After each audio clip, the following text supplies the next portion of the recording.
Bacaan Kitab Suci Injil, Renungan, dan Doa, Minggu, tanggal 24 April tahun 2022. Taruhlah jarimu di sini. Jangan engkau tidak percaya lagi, melainkan percayalah.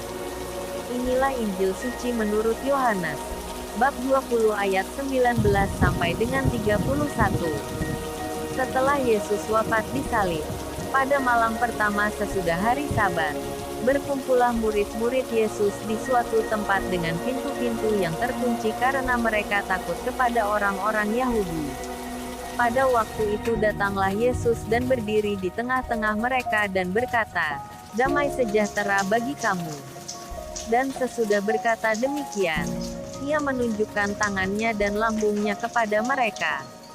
Murid-murid itu bersukacita ketika mereka melihat Tuhan. Maka kata Yesus sekali lagi, "Damai sejahtera bagi kamu. Sama seperti Bapa mengutus aku, demikian juga sekarang aku mengutus kamu." Dan sesudah berkata demikian, Ia mengembusi mereka dan berkata, "Terimalah Roh Kudus. Jikalau kamu mengampuni dosa orang, dosanya diampuni. Dan jikalau kamu menyatakan dosa orang tetap ada, dosanya tetap ada."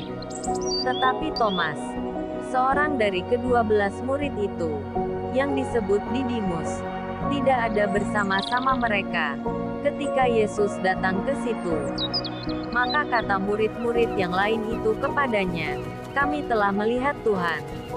Tetapi Thomas berkata kepada mereka, "Sebelum aku melihat bekas paku pada tangannya dan sebelum aku mencucukkan jariku ke dalam bekas paku itu dan mencucukkan tanganku ke dalam lambungnya, sekali-kali aku tidak akan percaya."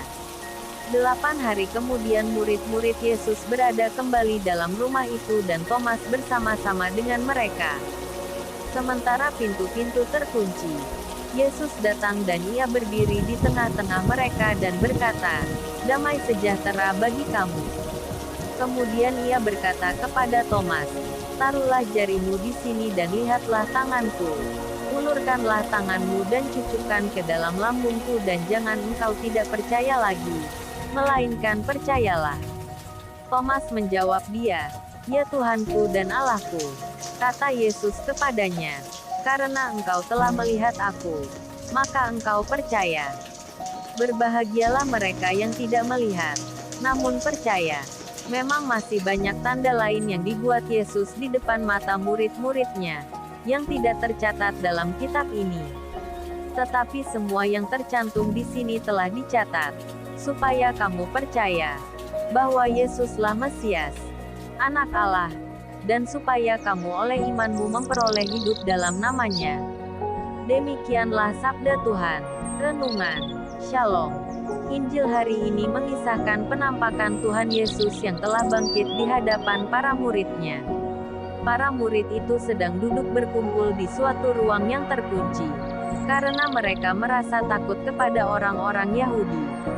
Penampakan Tuhan Yesus ini meyakinkan mereka bahwa guru mereka tetap hidup, bahwa guru mereka, seorang yang benar dan baik, bahkan guru mereka adalah Kristus, Sang Putra Allah yang selama ini dinanti-nantikan bangsa manusia. Pengalaman akan Tuhan Yesus yang bangkit ini membuat ketakutan mereka berangsur pudar. Hati mereka yang sebelumnya berduka cita, berangsur berubah menjadi penuh damai dan sukacita. Juga dikisahkan Tuhan Yesus menyapa Thomas, salah seorang rasulnya, dengan ramah, penuh pengertian dan belas kasih. Meski Thomas sebelumnya menunjukkan sikap tidak percaya bahwa Tuhan Yesus telah bangkit. Tak hanya itu, Tuhan Yesus bahkan membantu Thomas agar percaya dengan menunjukkan luka-lukanya, mempersilahkan Thomas mencucukkan jarinya pada luka-lukanya tersebut, dan menasehatinya dengan ramah, "Jangan engkau tidak percaya lagi, melainkan percayalah." Kerahiman Tuhan, kerahiman ilahi, dengan sangat jelas diperagakan oleh Tuhan Yesus dalam bacaan Injil hari ini. Kita kerap meragukan kerahiman Tuhan. Maklum, kita tidak hanya ragu-ragu dan tidak mudah untuk percaya, tetapi juga mudah jatuh dalam dosa yang sama. Kita kadang bertanya dalam hati, Apakah Tuhan masih mau sabar dan berbelas kasih kepada kita? Percayalah, Tuhan selalu mengasihani kita tanpa memperhitungkan keraguan-raguan kita dan kasih kita yang kerap suang-suang kuku, seperti yang dialami Rasul Thomas. Marilah berdoa. Tuhan Yesus yang Maha Rahim, terima kasih. Engkau begitu sabar dan rahim terhadap aku hamba-Mu yang hina ini. Berilah aku rahmat agar dapat bersikap rahim seperti Engkau Tuhan. Amin. Salam kasih. RHPE Channel.